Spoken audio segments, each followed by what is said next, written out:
Sud Radio, les clés d'une vie, Jacques Pessis. Les clés d'une vie, celle de mon invité, le déguisement et l'imposture sont devenus votre quotidien en un temps où le canular ne mobilisait pas, hélas, les réseaux sociaux. Une génération considère comme un maître le professeur que vous avez également été et que vous racontez aujourd'hui en BD. Bonjour Albert Algou. Bonjour Jacques. Alors il y a cet album, Le prof qui a sauvé sa vie, une BD que vous signez chez Dargaud avec Florence Estac, qui est votre passé. Mais ce passé, on va également l'analyser, c'est le principe des clés d'une vie tous les jours sur Sud Radio, à travers des dates clés, pour évoquer tout ce que vous avez fait, et Dieu sait que vous avez fait des choses. Voilà. Alors, la première date que j'ai trouvée, c'est le 5 mars 1992. C'est votre première télé, Albert Algou. Vous chantez « Nous » de Hervé Villard avec Carl Zéro dans l'émission de Vincent Perrault, Zappé n'est pas joué. Et vous présentez un livre qui s'appelle « Lettres piégées ». Oui, Lettres piégées, ça c'est un des bouquins dont je suis le plus fier, ce serait vaniteux, mais un des bouquins les plus drôles qu'on ait fait avec Carl Zéro, c'était des véritables lettres qu'on envoyait à des personnalités, à des organismes, à des sociétés, avec les vraies réponses. Et Lettres piégées, donc n'explosaient pas, mais certaines, c'est prétentieux ce que je vais dire, elle faisait exploser de rire parce que on était dans le canular, on était dans la mystification et ça marchait à donf. On pourrait le refaire aujourd'hui, mais sur Internet, vous voyez. Ouais, je crois que c'est des promesses d'héritage que vous écriviez. Pardon. C'est des promesses d'héritage que vous écriviez. Oui.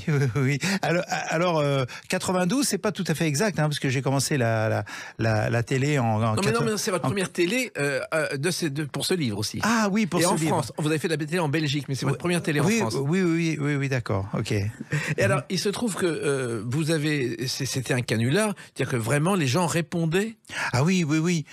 Par exemple, j'avais écrit à la Fondation Braille pour demander la traduction de Tintin en langue en Braille. Il m'avait répondu. On avait écrit à tout un tas d'hospices. À l'époque, on parlait pas d'EHPAD, donc les EHPAD de l'époque, pour caser un vieillard qui était abominable, qui était pétainiste, qui cachait sous son alaise la photo du maréchal Pétain, qui buvait du Sidi Ibrahim, tous les alcools, etc. On avait rempli les questionnaires. Le mec était abominable. Il pissait au lit et même plus. Et comme ce sont des boîtes qui font du fric, la réponse était favorable, avec un courrier, mais ils étaient complètement tombés dans la mystification. On pleurait de rire en les faisant. On avait aussi fait des fausses flammes. Vous savez, ce qu'on trouve sur les lettres à côté des timbres, ce qu'on appelle les flammes postales. Alors, on avait fait, par exemple, Lisez Mèche et Moustache, le magazine des Amis du Führer. C'était parmi. Et il y en a une, bon, je peux le dire, c'est vraiment trash. Mais on avait fait une flamme, c'était J'encule les postiers. C'était à côté du timbre et on se les envoyait entre nous pour voir si ça marchait. Et la poste était à cette époque, je ne sais pas, bon, il y a toujours des postiers admirables, il y en a qui nous écoutent et je salue ceux du 4e arrondissement. Les lettres nous revenaient. Merci, signé La Poste. Mais on pourrait pas imaginer ça aujourd'hui, franchement. Non, ce serait difficile. Je pense que on a même fait des flammes pires, mais là, je peux pas le dire. Donc, alors, il se trouve, Albert Algou, que vous avez aussi été membre du groupe Jalon, qui avait été créé par Basile de Kock, qui faisait des canulars et des happenings. Oui, alors quand j'habitais la Haute-Savoie, je souhaitais revenir à Paris, peut-être sortir de l'enseignement, on en parlera tout à l'heure.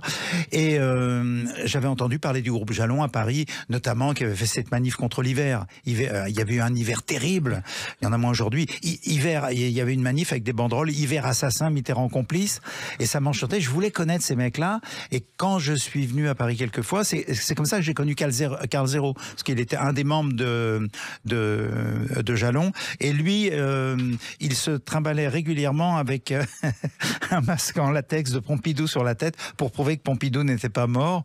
Et je suis parti du groupe Jalon à un certain moment pour des raisons, disons, idéologiques. Je partageais pas le point de vue de certains d'entre eux qui étaient un petit peu choquants pour moi. Mais la dernière manif qu'on ait faite, c'était la manif, on était en queue du défilé de Jeanne d'Arc. Et là, je me souviens, on était une quinzaine. D'abord, il y avait les monarchistes, ensuite les cathos intégristes, et puis après, il y avait les skins et vraiment les mecs rudes, quoi. Et nous, on venait 200 mètres derrière, on a déployé une banderole association des fils et filles de criminels de guerre. Et on a commencé à remonter la rue de Rivoli, enfin aller descendre la rue de Rivoli plutôt vers la statue de Jeanne d'Arc. Et là, il y a une agitation dans le cortège des skins. Et ils sont venus, il y en a un qui est venu en reconnaissance, ensuite un deuxième. Et là, ils nous ont chargés, on a été sauvés par des flics en civil. Et je crois que j'ai jamais couru aussi vite de ma vie quand même. Ça leur plaisait pas. Parce qu'en plus, on voulait déposer une gerbe, une couronne, une gerbe en fil de fer barbelé devant l'hôtel Meurice, qui était le siège de la Wehrmacht à Paris. Oui, c'est pas vraiment le genre de chose qui fait sourire. La trouvaille était quand même audacieuse et géniale, quoi. Alors, il se trouve que moi, je me souviens d'une manifestation contre le film Roger Rabbit, insultant pour les rongeurs. Aujourd'hui encore, ça existe. Il y a qu'à prendre l'actualité, c'est tout à fait possible. Alors, l'humour à cette époque-là, celui qui vous a marqué, c'est pas celui-ci, Albert Algou, c'est plutôt celui-là. Alfred, table de multiplication par 2 pour monsieur inspecteur. Oui, monsieur. La table de multiplication de Jacques Baudouin. C'est autre chose, mais là aussi, ça a marqué votre enfance. Ah, ça, c'est mon enfance. Hein. Vous vous rendez compte, ça, c'est les années 58, 60, oui. Donc j'étais gamin.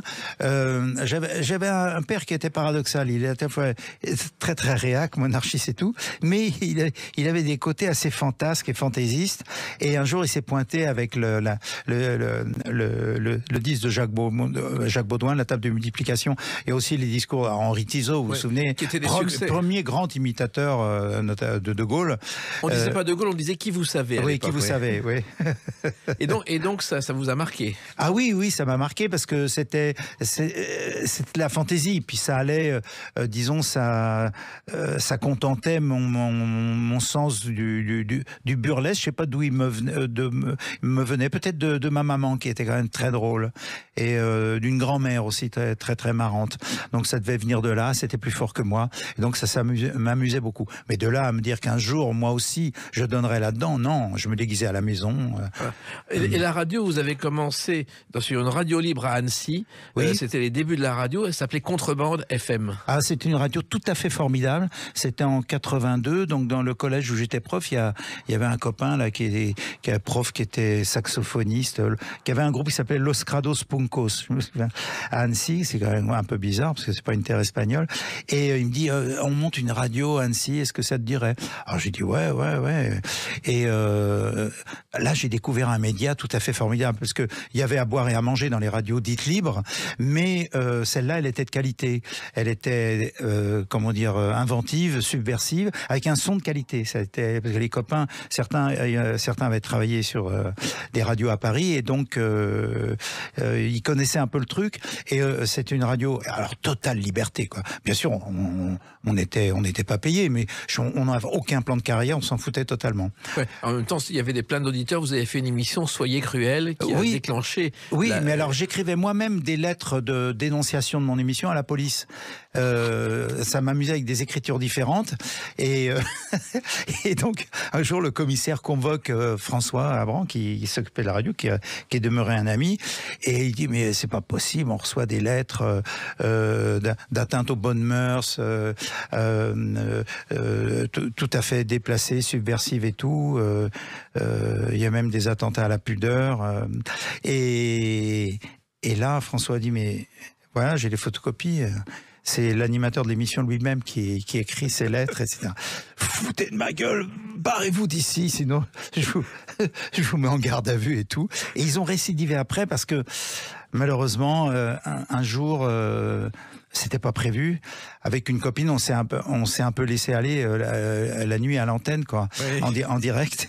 Et là, il y a l'évêché des associations, disons, pour défendre les bonnes mœurs et la morale publique, ont porté plainte et tout. Et le commissaire s'est retrouvé là avec une vraie plainte contre nous.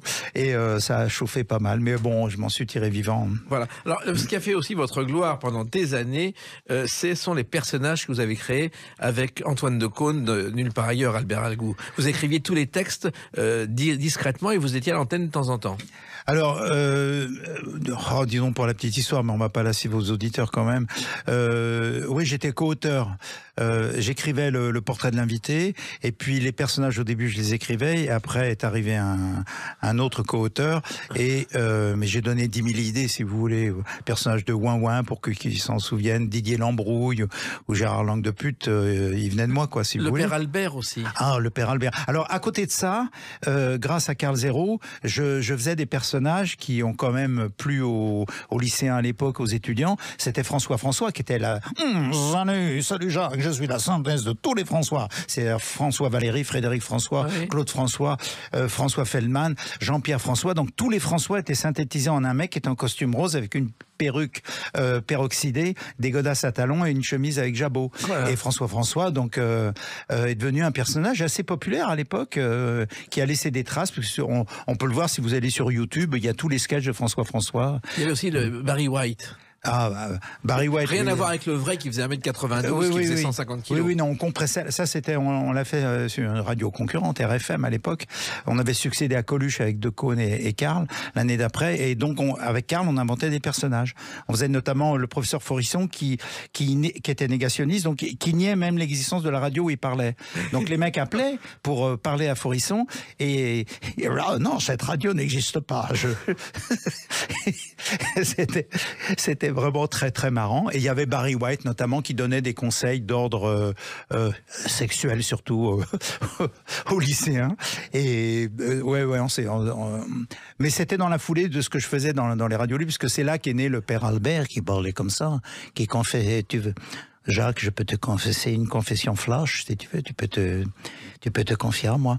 Mais donc il y avait le père Albert et le maréchal Ganache. Le maréchal Ganache qui parlait comme ça, qui était en fauteuil roulant, incontinent évidemment, qui m'a valu les foudres de l'extrême droite. Il y a eu un article contre moi dans le journal Présent à l'époque.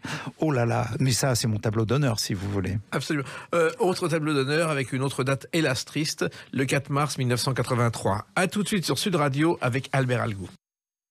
Sud Radio, les clés d'une vie, Jacques Pessis. Sud Radio, les clés d'une vie, mon invité Albert Algou. Nous parlerons tout à l'heure de cet album de BD chez Dargaud, Le prof qui a sauvé sa vie, que vous signez avec Florence Sestac pour le dessin.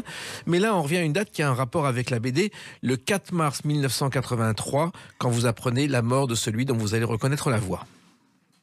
Tintin a évolué évidemment dans la mesure où j'ai évolué moi-même, mais fondamentalement... Hergé, qui est mort le 3 mars, mais vous l'avez appris à table le 4 mars le lendemain. Oui, à l'époque j'étais en Haute-Savoie, j'étais prof. Alors figurez-vous, hasard cosmique, c'est le cas de le dire, puisqu'il a rejoint les cieux de la bande dessinée. La nuit où il est mort, je lui écrivais. C'est la seule fois où j'écrivais Hergé, non pas pour mendier un dessin, mais pour demander un détail pitoyable sur la 2 chevaux que conduisent les Dupont, pour savoir...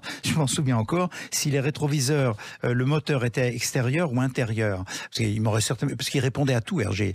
Les gens disent, il n'aimait pas les enfants et tout. Mais c'est abominable. Il répondait à toutes les lettres. Il vous envoyait un dessin. Parfois, il envoyait même un album signé. Aujourd'hui, ça vaut de l'or. Bon. Et il est mort, Et en plus, j'étais attablé à La Roche-sur-Foron, dans le bled où j'étais, enfin le bled. La bonne ville, parce que c'est péjoratif le bled, hein. Attention, Sud Radio est concerné. En plus, j'ai des souvenirs extraordinaires de La Roche, donc. Et il y avait des frites en plus, vous voyez, le clin d'œil à la Belgique. Et là, comme la servante au grand cœur dans le poème arrive et elle nous entend. Je parlais de Tintin et elle dit, vous n'avez pas écouté la radio, Hergé est mort. Ah là, stupéfaction, le nez dans mes frites. J'étais bouleversé, quoi, parce que je lui écrivais cette nuit-là, je lui écrivais, quoi. C'était incroyable, quoi. Oui, surtout que bon, Hergé dans vos jeunes années, bon, c'était de la BD sans importance, mais un jour vous êtes devenu tintinolâtre. Oui, tintinophile, d'où le premier bouquin Tintinolâtrie. Mais ça, c'est grâce à mes élèves. Donc j'étais prof dans ce collège. Puis un jour, au fond de la classe, au lieu d'écouter mon cours passionnant, je repère, il y avait 2 mots, je revois leur tronche, ils étaient en train de lire un truc. Donc je m'approche, je dis, bande de petits salopards, qu'est-ce que vous faites? Ils étaient en train, ils avaient comme album L'étoile mystérieuse de Tintin. Je dis, mais donnez-moi ça. Oh monsieur, c'est celui de mon cousin, je vous en supplie, etc. Je dis, je te le rends, mais tu vas répondre aux questions avec ton copain à côté. Et donc je leur pose des questions. C'est quoi cette araignée? Alors une éperdiadème, ils répondaient. Tout un tas de questions. Et à un moment, je dis, quelle est l'heure de la fin du monde annoncée par le professeur Alors je regarde, professeur Calice, qui dirige l'observatoire dans cet album. Et là, plusieurs mots, mais ils étaient une dizaine. Filles et garçons, répondent juste. 8 heures, je sais plus combien, 30 secondes et 30 minutes et 8 secondes. Ou l'inverse. J'étais sidéré, quoi. Alors je me suis dit, c'est un auteur qui capte l'attention des enfants à ce point ne peut pas être complètement mauvais. Donc je leur dis, je vous le rendrai demain l'album, je l'embarque chez moi, je le lis, puis j'avais quelques Tintins chez moi. Et je me mets à relire Tintin, et je me rends compte que il faut utiliser ça, quoi. Et donc j'utilise les aventures de Tintin comme, j'aime pas le mot, outil pédagogique. Par exemple, je prenais 5 jurons du capitaine Haddock, je les écrivais au tableau, et je lui dis maintenant, rédaction, racontez une mini-histoire qui contient ces mots. Les mots, mais les bons, les mauvais, ils étaient enchantés, parce que ça sortait un petit peu de l'ordinaire. Course au dictionnaire pour qu'ils apprennent à utiliser le Larousse, maintenant il y a des tablettes, mais je leur donnais 5 jurons, 10 jurons, et le premier qui a trouvé, je lui filais un album. Et parce que je faisais ça, j'étais dingue, j'étais passionné, quoi. Mais c'est vrai qu'ensuite vous avez tellement travaillé le sujet que vous avez écrit 8 livres sur Tintin, Albert Algo. C'est grâce à eux, parce que du coup, dans la foulée, je me suis réintéressé à Tintin, et le bouquin Tintiloterie, j'étais encore prof quand il est paru, qui est un bouquin incunable aujourd'hui, parce qu'il est, pour des raisons d'ayant droit très obscures, il n'est pas réédité, donc il vaut très cher sur Internet maintenant, entre 60 et 150 €. Tant mieux, je vais les stocker, puis si je crève la faim, je les revendrai. Et Tintiloterie, et le dictionnaire des jurons du capitaine Haddock. Casterman, là, c'est la première année où j'étais à Canal, il me dit, t'as pas une idée de bouquin? Je leur dis, avec les gosses, on a rassemblé tous les jurons avec l'explication. On va faire une sorte de petit Larousse des jurons. Et banco. Je pensais jamais que ce bouquin marcherait aussi bien, parce qu'il est réimprimé régulièrement. Il est traduit en 10 langues maintenant. Récemment, le finlandais, allez comprendre pourquoi. Le finnois, pardon. Ouais, c'est une aventure formidable. Oui, surtout que vous avez décelé des choses que personne ne voit, notamment dans l'objectif Lune, RG et de dos, et je crois que vous êtes le seul à avoir repéré ça. Oui, il fait des, comme Hitchcock faisait dans ses films, des caméos. C'est-à-dire, RG s'est représenté dans beaucoup d'albums. Il a représenté ses potes aussi, sa femme de l'époque, dont c'est très amusant à rechercher. Mais bon, maintenant ça a été fait, hein, parce qu'il y a presque bientôt 1000 bouquins qui ont été écrits sur l'œuvre d'Hergé. C'est incroyable, invraisemblable. Il y a une chose qu'on sait peu, c'est qu'il avait peur des chevaux. Un jour, son éditeur Raymond Leblanc l'entraîne pour un anniversaire, il y avait un haras, et il a reculé, blême, devant les chevaux. Il ne supportait pas ça, pourquoi on n'a jamais su? Il s'est vengé en mettant Haddock sur un cheval dans tous les sens. Je ne sais plus dans quel album, où il est désarçonné. Et effectivement, il devait avoir un problème avec les chevaux. Pas avec les chats et les chiens, bien sûr. Bien sûr. Et en revanche, vous avez été fasciné par la Castafiore, que Hergé détestait parce que ça lui rappelait l'opéra et Maria Callas qu'il détestait. Ouais, mais alors là-dessus, je pense qu'Hergé était un sacré menteur. Il mentait beaucoup dans ses interviews. Parce que dans l'œuvre, il y a beaucoup de références à l'opéra. À un moment, c'est dans... je sais plus quel album. Il chante sur la mer calmée. Oui, oui. Donc, référence à Madame Butterfly, référence aux gars de la marine, c'est nous les gars de la... Et énormément de références à l'opéra, l'air de rien. Donc, c'était des souvenirs d'enfance. Je pense que sa mère l'emmenait voir les films muets. Il doit beaucoup à sa mère, Laurel et Hardy, Buster Keaton, etc. Et elle l'emmenait à l'opéra, parce qu'il y avait un opéra à Bruxelles qui était... Et l'air de rien, il connaissait l'opéra, mais il se venge certainement des divas inaudibles et mamelues qui l'ont peut-être terrorisé dans son enfance. Mais la Castafiore, j'ai prouvé que c'était une des rares femmes dans les albums, n'en est pas une. C'est le dernier castrat de l'histoire de la musique. C'est la Castafiore. C'est un divo et pas une diva. On est d'accord. Alors, il se trouve aussi, Albert Algo, qu'un jour, vous avez eu le privilège d'aller avenue Louise à Bruxelles dans les bureaux d'Hergé. Ah oui. oui, c'est quand, après la sortie de Tintiloterie et puis la parution du dictionnaire des jurons du capitaine Haddock, j'ai été invité au avenue Louise dans les studios, et parce que j'avais une excellente amie qui était l'assistante de Fanny Rémy, Viviane van den Linden, qui est une femme formidable, et elle me dit là, j'étais dans le sein des saints, quoi, dans une salle avec vous savez, les tiroirs immenses qui peuvent contenir des affiches, des documents et tout. Et elle me dit, regarde ce que tu veux et tout. J'aurais pu tout voler. Je n'ai rien volé et je le regrette maintenant parce que je serais milliardaire. Personne n'en saurait rien. Et non, j'étais comme dans un temple sacré, quoi. Et j'avais accès à absolument des trucs incroyables, quoi, des incunables. Et j'étais seul. Il y a Bob Demore m'avait ouvert la porte, il était encore de ce monde, puis après il était parti. J'étais seul dans les bureaux pendant 2 heures, sous les portraits d'Andy Warhol. Enfin, j'aime pas Andy Warhol, mais... Et c'était une expérience tout à fait étrange. Et un peu triste. Parce que c'était un peu sans âme. Il n'y avait plus la vie qu'il y avait avant, quand il y avait les équipes autour d'Hergé, etc. Donc c'était un peu je sais pas comment on dit, muséifié, et ça m'a foutu un peu le bourdon. Moi, je me souviens être allé dans ces bureaux un jour, dans ce bureau, avoir travaillé aussi pour un livre que je faisais, et celle qui m'avait aidé, c'était la fille de Chang, le personnage du Lotus Bleu, qui travaillait dans les bureaux d'Hergé. Oui. C'est étonnant. Et il y avait aussi la canne des Dupont à l'entrée. Il y a les 2 chapeaux, les chapeaux boules, les chapeaux melons, avec les 2 cannes bien parallèles, et puis quelques maquettes de... Bon, maintenant, il y en a des milliers, mais il y avait des maquettes, les futurs Pixies qu'on trouve beaucoup maintenant. Et vous avez tenté quelque chose qui, hélas, n'a pas marché. Vous avez à l'époque écrit au maire de Paris, Jacques Chirac, pour demander une rue Hergé, ce qui était le minimum à Paris, Albert Algou. J'avais demandé carrément que la place de Gaulle, puisque de Gaulle avait dit, vous connaissez sa parole, mon seul rival international, c'est Tintin. Et donc, j'avais écrit au maire de Paris, à Chirac, j'ai eu une réponse, en disant que c'était difficile de choisir entre Spirou et Tintin, donc qu'ils attendraient, etc. Mais j'avais écrit, par exemple, au pape et au nonce apostolique pour demander est-ce que je pouvais baptiser mon enfant Tintin, et il m'avait répondu que c'était pas possible, que le droit canonique. J'avais demandé donc la traduction de Tintin en braille. Je m'étais adressé au syndicat national des concierges en postulant au nom de Madame Pinson, qui est une concierge dans les albums de Tintin. Et ils m'ont répondu. J'ai dit Madame Pinson chez Monsieur Algou, etc.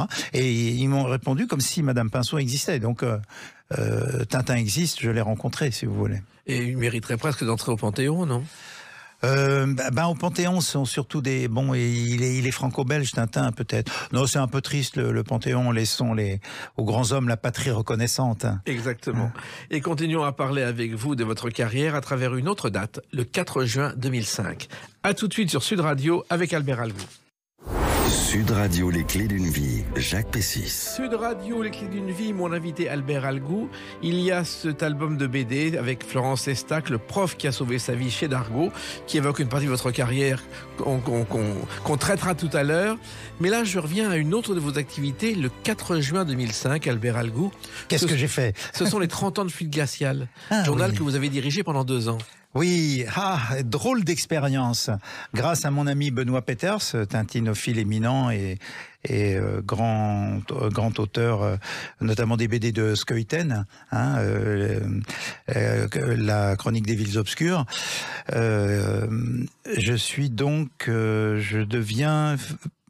Je deviens rédacteur chef. Mais j'étais un rédacteur en chef, comme on dirait, de la main gauche, parce que à la main droite, il y avait une sorte de politburo, un comité de rédaction, tenu par des intégristes de Fuite glaciale qui étaient en perdition. Et ça a été une expérience à la fois formidable et douloureuse. Formidable parce que j'ai eu des contacts géniaux avec les vieux et les jeunes auteurs, c'est-à-dire des mecs comme Edica, comme Christian Binet, le père des Bidochon, Hugo, ont été vraiment adorables. Moi, j'avais même rencontré Gottlieb, bien sûr, mais bon, Gottlieb était parti depuis longtemps. Mais bon, il me faisait confiance. Et puis des tout jeunes auteurs que je faisais essayer d'entrer. Mais je citerai pas de nom parce que c'est pas la peine, ils ne le méritent même pas. Ça a été carrément du harcèlement, quoi. C'était affreux. Je me bataillais pour faire évoluer ce magazine, mais comme je venais de la télé, de la radio, etc., les mecs, ils étaient complètement bornés, ils avaient des préjugés. J'étais forcément un intrus, quoi. Et ils me l'ont bien fait sentir. Mais j'ai réussi à faire bouger le magazine, à commencer par le faire passer en couleur. Mais pour le faire passer en couleur, ces mecs-là, je dis ces mecs parce que, en plus, misogyne, le mec me sortait les filles peuvent pas avoir d'humour, etc.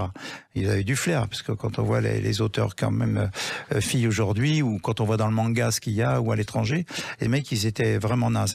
Et donc, ils me disent, ouais, si on passe en couleur, on perd notre âme. Je vous dis, vous êtes tarés, vous n'êtes pas au courant que la quadrille comique permet quand même de continuer à avoir le noir et blanc pour ceux qui veulent. Donc, même techniquement, etc. Où j'avais une idée, c'était à l'époque, vous vous souvenez, c'était les premiers trucs, ils annonçaient que sur les paquets de cigarettes, il y aurait fumée tu. Oui. D'accord. Donc 6 mois avant, je leur dis, on va faire une couverture, rire tu, Oui. en truc, on va faire un faux paquet de clopes, etc. Ah ouais, etc. 6 mois après, ils la font, la couverture. Sauf que l'idée avait été reprise par plein de magazines 3 mois avant. Ils étaient en retard sur tout. Je voulais faire une couverture voilée, par exemple. Il y avait l'affaire du voile à l'époque. J'ai dit, on va faire... Flammarion donne son feu vert, la direction. On fait un blister, ils signent le coup et tout. On aurait fait un magazine entièrement voilé, juste avec un truc avec 2 yeux, quoi. Ça aurait marché du feu de Dieu. À l'époque, il y avait encore des journaux dans les kiosques, quoi. Oui. Les mecs, ouais, tu es islamophobe, raciste, etc. Et donc, ça s'est jamais fait. Oui, et c'est alors, vrai me dire que moi, je suis islamophobe, faut être très fort. Ouais. En tout cas, Même... il se trouve que Fluide Glacial, ça a été créé au départ par Gottlieb, par à la fin de l'école des savanes. C'était pas un gestionnaire Gottlieb, puisque lorsqu'il rencontre son ami Jacques Diamant, qui était l'éditeur, et il lui demande de faire les comptes, Diamant revient vers lui, il fait, alors, qu'est-ce que tu veux en prison, vu les comptes, des oranges ou des mandarines? Car Gottlieb était un artiste fabuleux, mais pas un gestionnaire. Oui, pas un gestionnaire, mais la question financière, je ne m'attarderai pas dessus. Je pense pas qu'elle était si désastreuse que ça pour certains. Ouais, c'est exact. C'est autre chose. Il se trouve que donc pendant 2 ans, vous avez aussi rencontré des génies comme Solé, qui était un génie de la bande dessinée, qui avait créé Super Dupont avec Gottlieb. Oui, avec Gottlieb, j'ai rencontré Solé, et j'ai fait venir, moi, surtout, j'ai fait venir Riyad Satouf. Mais là encore, ils ont mis 1 an à dire, ouais, tu crois, etc. C'était en tout cas un journal sans pub, ce qui était rare. Et Riyad Satouf, il a eu le Grand Prix à Angoulême, avec Pascal Brutal, qui est une BD fabuleuse. Je recommande à vos auditeurs. Pascal Brutal, c'est certainement de Riyad. Bon, on connaît l'Arabe du futur, et d'autres choses, Retour au collège et tout, mais Pascal Brutal, c'est absolument génial. C'est une drôlerie. Mais Riyad dit un truc très juste, c'est que la réalité est tellement plus con maintenant que ce qu'il a pu faire dans l'album, qu'il n'arrive plus à me dire, voir TikTok, les réseaux sociaux et tout, mais c'est tellement dingue, les influenceuses et les influenceurs, que je suis débordé. Et il a l'honnêteté de le dire, mais Pascal Brutal, c'est formidable, formidable. Et j'en reviens à Fluide Glacial parce que c'était un journal sans pub. Et faire un journal sans pub, c'était un risque financier énorme. Oui, bien sûr, oui. Il faut dire lors des défenses. Mais on ne fait pas venir un journal en reproduisant toujours le même. C'est pas possible. Il faut de l'innovation, il faut changer. Pas de l'innovation pour l'innovation. Il faut faire venir de nouveaux talents. Et la réalité en 2004, elle était plus celle des années 80, quoi. Plus du tout. C'est pas facile à vivre, ce genre de choses. Non, c'était pas facile à vivre, mais je regrette pas, mais je suis pas resté longtemps, parce que c'était pas vivable. Oui. Si vous êtes rédac chef, vous n'avez pas la possibilité de faire bouger les choses, ou c'est au prix d'éreintement et de fatigue sans nom, il ne faut pas rester, quoi. Il y a un autre journal auquel vous collaborez toujours, c'est le Canard enchaîné. Oui. Alors, Canard sans pub, oui. S'il en est, depuis 1915. Hein. Oui. Et ça aussi, c'est une autre expérience. Ah, c'est une expérience très sympathique.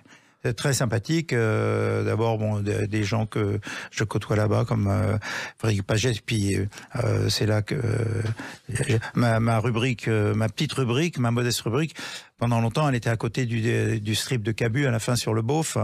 Donc c'est émouvant pour moi d'être à côté d'un génie pareil, et puis qui était, vous l'avez bien connu, qui était un mec extraordinaire, normal, quoi, simple.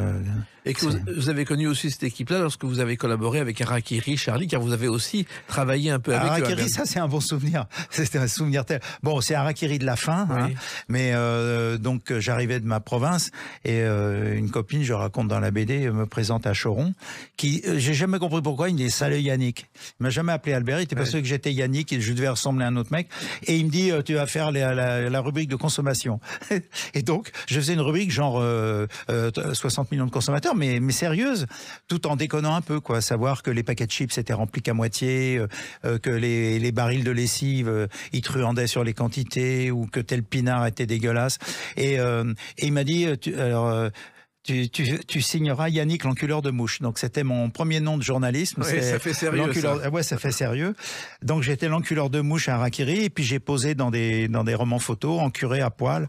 Et j'étais encore prof, donc vous imaginez quand ça a circulé au collège où j'étais, quand je suis revenu en banlieue. Donc il fallait que je parte, là, il était temps. Mais là je faisais n'importe quoi. Et mais là j'ai rencontré des mecs formidables. Hein.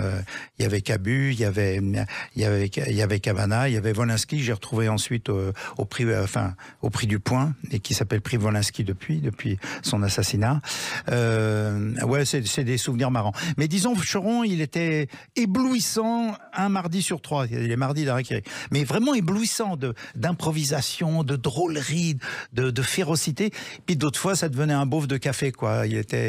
Mais l'alcool peut-être n'aidait pas, ou aidait. Enfin, il y avait les deux effets contradictoires de l'alcool et du tabac.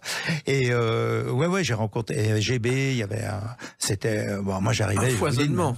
Ouais. Et moi, le titre Journal bête et méchant, c'est venu au numéro 7 seulement. Quand on prend les 6 premiers numéros, ça n'existait pas. Ils ont fait ça comme une relance et c'est resté mythique. Oui, puis c'est des reliques maintenant, oui. Alors, il y a eu aussi, dans votre vie, Albert Algou, la partie théâtre, adaptation, scénario, notamment Madame Doubtfire pour le théâtre pour Michel Leb. Ouais. C'était un film culte que vous avez adapté pour la scène. Ouais, j'ai adapté pour la scène.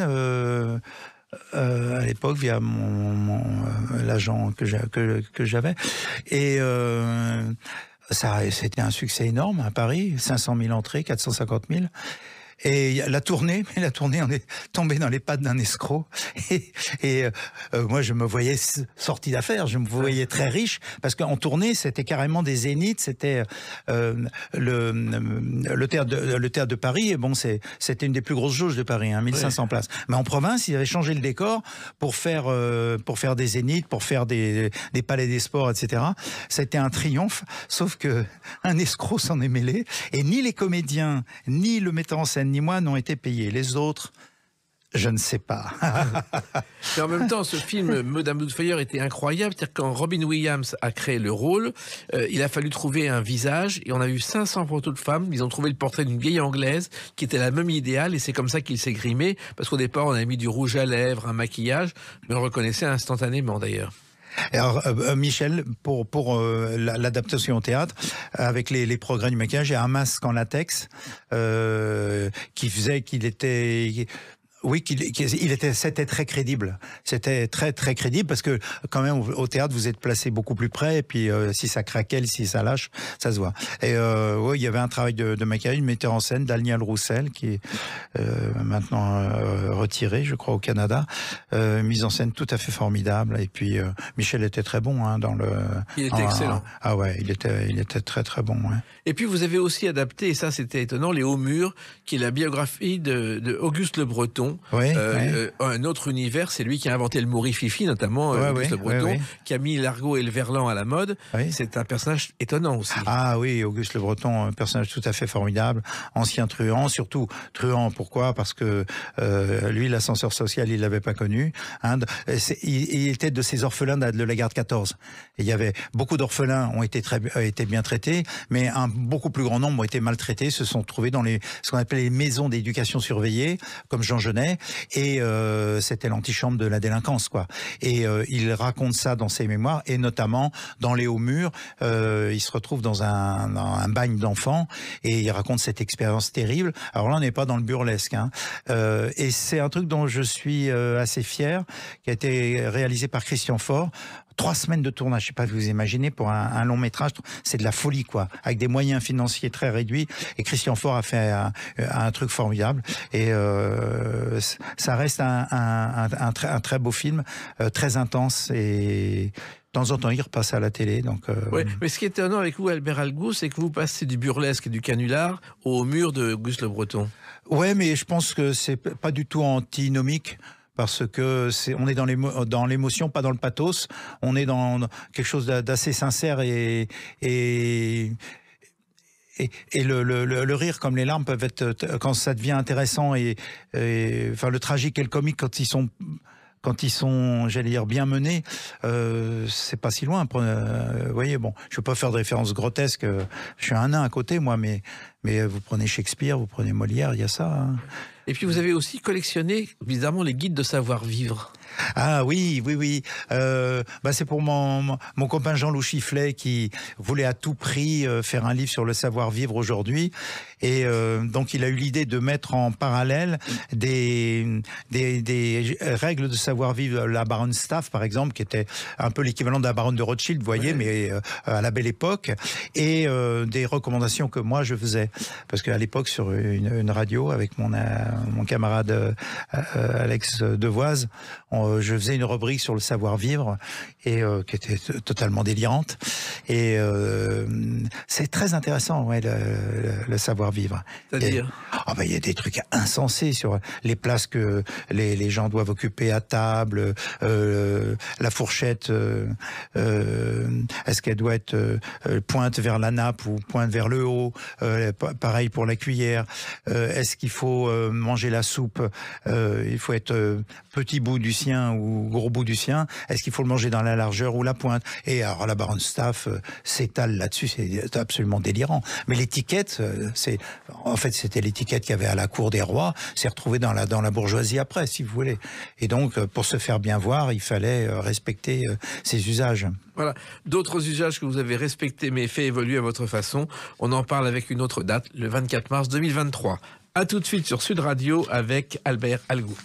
Sud Radio, les clés d'une vie, Jacques Pessis. Sud Radio, les clés d'une vie, mon invité Albert Algou. Donc, 24 mars 2023, sort Le prof qui a sauvé sa vie, une BD que vous signez avec Florence Sestac chez Dargaud. Et là, donc, on revient aux sources. On a parlé de l'humour, de votre sens du canular, de vos adaptations. Mais là, on revient à votre période de jeunesse, lorsque vous êtes retrouvé prof parce qu'il fallait bien gagner sa vie. Et vous avez décidé de raconter cette période en BD.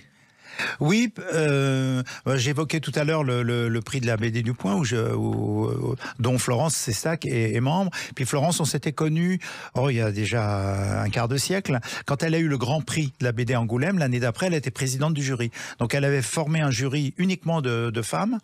Et il y avait un seul mec, c'était moi. Il y avait 10 gonzesses et un mec, c'était moi. Donc c'était quand même très très sympa. Et donc depuis, on est restés amis. Et puis quand on se voyait aux délibérations du jury, quand on allait au resto, on parlait de choses et d'autres. Je parlais de mon expérience de prof. Puis alors, il y a des trucs, ça l'intriguait, ça la faisait marrer. Mais je lui racontais pas dans l'intention qu'elle les dessine. Puis un jour, elle me dit, écoute, quand même, il faut que tu racontes ça. Je dis, ouais, mais qu'est-ce que tu veux que ça, comment que je vais faire? Elle me dit, je te le dessine. Donc, si Florence Sestac vous propose de dessiner, c'est l'auteur du Démon de Midi, Un papa, une maman, Les filles des oiseaux, c'est vraiment une grande autrice, une grande auteure de bande dessinée, tu peux pas refuser, c'est pas possible. Et donc, elle a vachement une importance aussi pour que ce soit pas un chapelet d'histoires et d'anecdotes, que ça fasse un véritable récit. Donc on a triché sur la temporalité, on a élagué, on a coupé, parce qu'il y a des épisodes même formidables qu'on a été obligé de supprimer, quoi. Comme quand le jour où j'ai lâché un cheval dans la cour du lycée pour me venger du directeur, mais bon, ça c'est autre chose. Alors, il se trouve qu'à 28 ans, vous décidez d'être professeur et vous êtes muté dans un collège de Haute-Savoie parce que ce sont les hasards de la mutation, Albert Algou. Ouais, on a un peu triché parce que normalement, ma première mutation, j'étais à Bruyères-sur-Bologne et c'était 10 ans avant l'affaire du petit Grégory, donc j'aurais été mêlé à l'affaire, vous imaginez un peu. et j'ai tout fait pour pas y aller parce que à l'époque, c'était d'une tristesse et tout, et par un stratagème qui est raconté dans la BD, je me retrouve muté dans ce collège de Haute-Savoie. D'abord à Annecy, mais une année on a un peu triché, et je raconte ces 6 années dans ce collège, et puis après quelques années dont j'ai beaucoup moins de souvenirs, paradoxalement, en banlieue parisienne, dans ma ville natale, à Poissy. Voilà, il se trouve que La Dame de Haute-Savoie, c'est aussi une chanson célèbre grâce à Francis Cabrel. J'irai dormir chez la Dame de Haute-Savoie. Il se trouve qu'elle s'appelait Constance, c'était une amie de la famille qui habitait à Salanches, sur le coteau de Saint-Martin, et Cabrel allait chez elle en vacances régulièrement. On en parlait de sa Dame de Haute-Savoie lorsque vous étiez là-bas? Oui, tout à fait, beaucoup. La première fois que j'ai entendu Cabrel, c'était dans le café devant la gare de La Roche-sur-Foron, et un mec me dit, c'était toute première chanson, et un mec a coudé au bar me dit, ce mec-là, il ira très très loin et tout. Je dis, ouais, tu crois? J'étais visionnaire. Alors, dans cette BD, vous racontez votre vie quotidienne à l'école, avec un échantillon de ce qu'on peut dire comme grands, comme mauvais élèves, comme bons élèves, comme élèves pas simples à gérer. Oui, pas simple à gérer, mais à la limite, c'était pas tellement les élèves qui étaient le plus dur à gérer, notamment, avec, je parle un exemple de harcèlement scolaire assez atroce auquel j'ai mis fin, mais à l'époque c'était plus facile, donc je donne pas de leçons. Les mecs qui aujourd'hui bossent dans les banlieues dites difficiles, les quartiers populaires, ils risquent plus que ce que moi je risquais à l'époque. Hein. Attention, mais j'ai rencontré quelques profs formidables, j'en raconte, Fanfouet et Pierre, qui étaient des mecs fabuleux, totalement, pour l'un délirant et romanesque, mais quand même l'ennui du corps professoral, souvent c'était un peu dur pour moi. Mais c'était pas votre univers.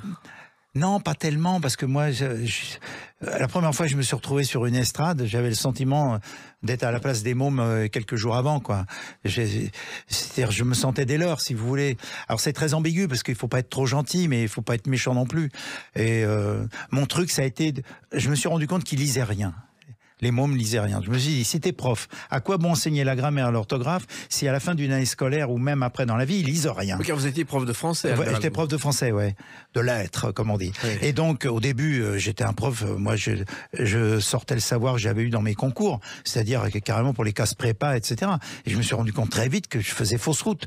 Donc, je les ai abordés beaucoup plus simplement et je me suis efforcé, avec plus ou moins de réussite, parfois beaucoup plus que moins, à les faire lire, à ce qu'ils deviennent des lecteurs. Et donc je faisais une bibliothèque de classe. À l'époque, il n'y avait pas de CDI, vous savez, le centre de documentation et d'information.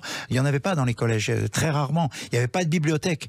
Donc je faisais une bibliothèque dans la classe, dans une armoire, avec des bouquins que j'amenais, que les mômes m'apportaient, que des profs me prêtaient, et d'autres qui ont été chapardés, je ne dirais pas par qui. Parce que... et je faisais ça avec passion. Et du coup... chaque môme trouvait j'allais dire, livre, chaussure à son pied et livre à ses yeux. Oui, parce qu'effectivement, dans cette bibliothèque, il y avait aussi bien de la BD. Oui, il y avait de la BD, oui. Il y avait La Patrouille des Castors, Le Mystère de Grosbois. Ah, Le Mystère de Grosbois, qui est une BD qui a marqué mon enfance.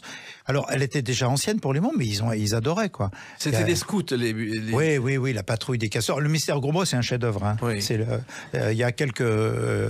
c'est un chef-d'œuvre. Mais il y avait aussi Gilles Jourdan, il y avait Alix...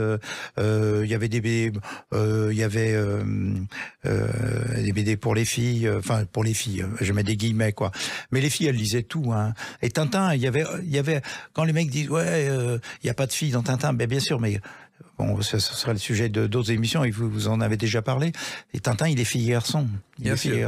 Alors, il se trouve aussi qu'il y avait Fantomas qui a marqué les enfants. Fantomas, oh mon Dieu. Alors Fantomas, première fois je leur dis, ouais, on a vu le film. Je dis, ouais, le film est très marrant avec De Funès, Jean Marais et tout. Mais le vrai Fantomas, l'origine, celui de Robert Desnos, écoutez, faites silence, écoutez les crimes, les forfaits, les violences du grand Fantomas. Alors je leur lis ça, et là ils sont très très réceptifs. Et donc, je ramène des romans Fantomas avec des couvertures totalement gore à l'époque. On croirait les trucs de creepy, les BD comics américains. Et les mômes adoraient ça. Et donc, j'ai fait tout... ça s'est fini, on a fait une fresque Fantomas, mais énorme dans le couloir, alors que le directeur, surnommé le Hareng, s'y opposait. Il y avait même un môme, parce que dans la vallée de la Haute-Savoie, il y a ce qu'on appelle le décolletage. Vous savez, c'est les vis, les boulons, c'est tout ce qui est visserie et tout. Un des trucs plus importants en Europe, il y a l'Allemagne et la vallée de l'Arve. Et donc beaucoup de parents, parce que nous on avait les prolos et un peu le début des immigrés, et les autres ils allaient à l'école catho. Et donc, un môme, son père, il avait fait une plaque Salle Fantomas en cuivre, magnifique. Évidemment, elle a été décrochée par le directeur, le sous-principal, immédiatement après. Je lui ai volé dans son bureau une nuit et je l'ai remise. Ça fait plaisir. Il se trouve que Fantomas a eu tellement de succès qu'au départ, l'éditeur a demandé 300 pages par mois aux auteurs pour que le public puisse lire Fantomas pratiquement jour et nuit. Alors, pourquoi... Il se répartait le travail, hein, vous connaissez le truc. Hein. Souvent, c'est Marcel Alain. Il tirait au dé, il mettait les titres des chapitres, oui. Il jouait au dé, et ils se répartissaient 5 et 5, mais ça pouvait être dans le désordre. Et après, ils collaient les trucs. Et ils écrivaient en une semaine 300 pages. Délirant, délirant. C'était... Et il y a des passages magnifiques, et les surréalistes, les poètes surréalistes, vous le savez, étaient admiratifs de Fantomas, d'où la complainte de Fantomas de Robert Desnos. Exactement. C'est parce que c'est une littérature populaire de gare, mais les surréalistes ont eu le bon goût, les super intellos, d'adorer ça. Et dans cet album, vous racontez aussi que les professeurs disent les jeunes d'aujourd'hui sont incultes à cause de la télé. Déjà à cette époque-là. Déjà, bien sûr. Moi, j'avais fait un sondage, je me souviens, une classe de 4e aménagée, donc c'était la lie du... Ils étaient vraiment marrants et sympas. Et j'ai dit, mais combien vous regardez la télé ? Putain, la moyenne, c'était 4 heures par jour. C'est-à-dire, il y en a, c'était 8 heures. C'est-à-dire, le matin, la télé marchait, ils rentraient, ceux qui n'étaient pas demi-pensionnaires, la télé marchait, et le soir, c'était non-stop jusqu'à l'extinction. Et en plus, à l'époque, il y avait 3 chaînes, quoi, ou 2 même. Et 3 chaînes, ouais. Et ils étaient déjà gavés d'images. Donc, après, bon, aujourd'hui, les téléphones, les tablettes, etc. Mais il faut pas croire que c'était le bon vieux temps où ils n'étaient pas gavés de téloches. Ils l'étaient complètement, quoi. Alors que vous, Albert Galgou, vous n'aviez pas la télé à cette époque-là. J'avais pas la télé, mais là j'en ai acheté une et je me suis mis à regarder n'importe quoi, mais je leur disais pas. Et quand je leur ai dit que j'avais pas la télé, mais je suis passé pour un ringard, un zombie, quoi. Ils pleuraient de rire. Il a pas la télé, il a pas la télé. Donc j'étais quand même piqué. Et je revois encore ce poste là sur pied, un peu design, noir et blanc, et je regardais n'importe quoi parce que j'étais fasciné. Je me rattrapais de mon enfance où mes parents, il fallait pas la télé à la maison, quoi. Et puis vous avez joué aussi, et vous le racontez dans cet album en BD, Albert Algoud, du théâtre. C'est-à-dire que vous avez pratiquement imposé le théâtre en classe pour que les élèves s'intéressent à la littérature. Bah ouais, par exemple, j'avais vite réalisé, vous prenez Les Fourberies de Scapin de Molière. Bon, c'est génial. Mais des mômes de 5e qui n'ont pas une approche, qui n'ont jamais rien lu, d'autres, ils étaient paumés, ils trouvaient ça triste. Alors j'ai dit, ok, vous avez raison, lu comme ça, on s'embête. Alors on va jouer des scènes. Alors au début, moi je faisais tout, je mimais sur les scènes. Puis alors les mômes, ça les. J'ai dit maintenant vous allez le faire. Vous allez faire Scapin dans son sac. Il y en a un qui fera Scapin, l'autre il fera Sganarelle ou je me souviens plus. Et avec le bâton qui va, c'est Scapin qui va tabasser. Et là, ça marchait du feu de Dieu. Et de temps en temps, quand il y avait des bons lecteurs, souvent des filles d'ailleurs, je leur faisais lire. Toute la classe écoutait, quoi. Sans le savoir, je faisais l'éducation participative, ce qu'on appelait l'éducation collaborative des instituteurs, les premiers instituteurs de la République, ou des éducateurs libertaires comme Sébastien Faure dans la guerre de 14. Ça donnait après Montessori, Freinet, Piaget, qui étaient des éducateurs géniaux. Freinet et sa femme étaient instituteurs. Ils se sont fait virer de l'éducation nationale parce que justement, ils promouvaient ces méthodes, enfin empiriques. Et sans le savoir, c'est ce que je faisais. Ce qu'a donné ensuite comme un roman de Daniel Pénac. Exactement. Sur la lecture. Et il y a aussi le problème de la notation qui n'était pas simple. Vous aviez des remords de temps en temps, Albert Algoud. Ben, moi, j'étais pas bon en orthographe quand j'étais au lycée, etc. Je suis devenu bon, par contre, quand je suis devenu prof, je me suis dit, c'est pas possible, quoi, pour passer les concours et tout ça. Donc, et ce qui était choquant, et c'est ce que relevaient Freinet et Sébastien Faure, c'est que quand les dictées, on est noté uniquement sur ce qui est pas bon. Pourquoi on ne compterait pas ce que l'élève a écrit de bien? Et donc c'est désespérant pour un élève qui est mauvais en orthographe, parce qu'il sait qu'il va au casse-pipe, il sait qu'il va avoir 1, 2 ou... Moi, j'ai eu des profs au lycée qui mettaient des -20 jusqu'à -20, comme la température en hiver, quoi. C'est épouvantable. Comment voulez-vous qu'un môme il se sente pas humilié et qu'il soit dégoûté du français comme on peut l'être dégoûté d'autres matières? En revanche, si vous essayez de les encourager, alors quand je faisais la dictée, par exemple, je faisais tous les enfants, je marquais les liaisons, je doublais les consonnes. Il appartient. Et ça marchait. Et ça marchait. Ou alors je faisais des bruitages. Et soudain, dans la nuit, je sortais un sifflet. Alors, ils étaient tous surpris par le coup de sifflet. Un coup de sifflet retenti dans la nuit. Alors, ils adoraient, quoi, parce qu'ils savaient que la dictée allait être imagée, un peu illustrée de manière sonore. C'était de la BD sonore que je faisais, quoi. Et puis, il y a un personnage qui apparaît dans l'histoire à un moment, c'est Fabrice Lucchini. Ah oui, Fabrice. Alors, ça, c'est une histoire incroyable. C'est en lien avec le titre du bouquin, hein. Ce prof qui a sauvé sa vie. Parce qu'il y a un ouvrage collectif après l'assassinat de Samuel Paty, qui est sorti aux éditions du Cherche-Midi, où des gens, des personnalités, des comédiens et tout, ont parlé d'un prof qui avait été important pour eux dans la vie. Moi, il n'y en a pas eu.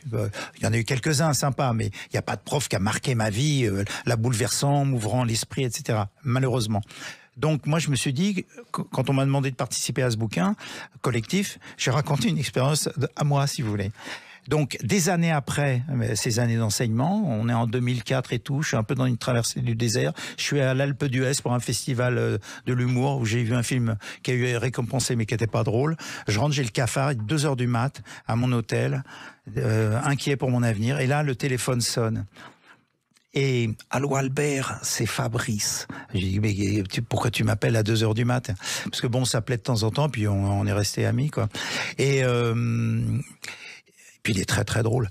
Et il me dit attends, je suis dans un taxi à Nice là, je te passe quelqu'un. Incroyable. Et donc il me passe quelqu'un, puis la voix me dit quelque chose. Et je lui fais mais qui êtes-vous? Il me fait Dominique. Je dis pas son nom propre à l'antenne, son nom de famille.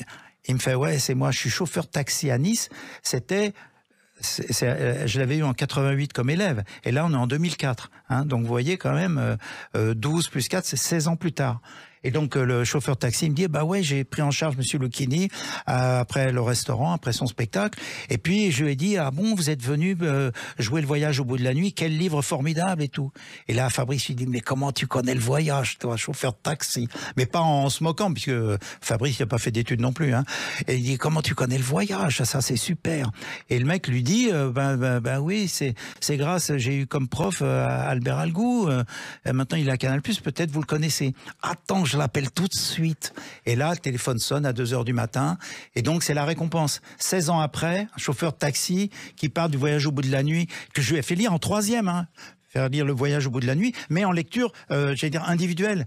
J'imposais pas une lecture. Je faisais semblant de faire la lecture suivie pour tous les mômes, mais à chacun, j'essayais de trouver un bouquin qui lui plaise. Et il se faisait que Dominique, lui, il est devenu taxi, son frère est devenu flic, et c'est des lecteurs encore aujourd'hui, donc ça c'est touchant quoi. Là on se dit qu'on s'est pas trop fatigué pour rien quoi. Voilà, lui est devenu chauffeur de taxi, vous êtes devenu conteur, et vous le racontez dans cet album, Le prof qui a sauvé sa vie, avec Florence Sestac chez Dargaud. La grande Florence Sestac, parce que le dessin, à la fois elle allie la caricature et le réalisme, et elle était formidable pour donner à cette histoire une consistance et du rythme. Je confirme. Merci Albert Algou. C'est moi de tout cœur, hein, merci beaucoup. Hein. Et à très bientôt. Les Clés d'une vie, c'est terminé pour aujourd'hui. On se retrouve bientôt. Restez fidèles à l'écoute de Sud Radio.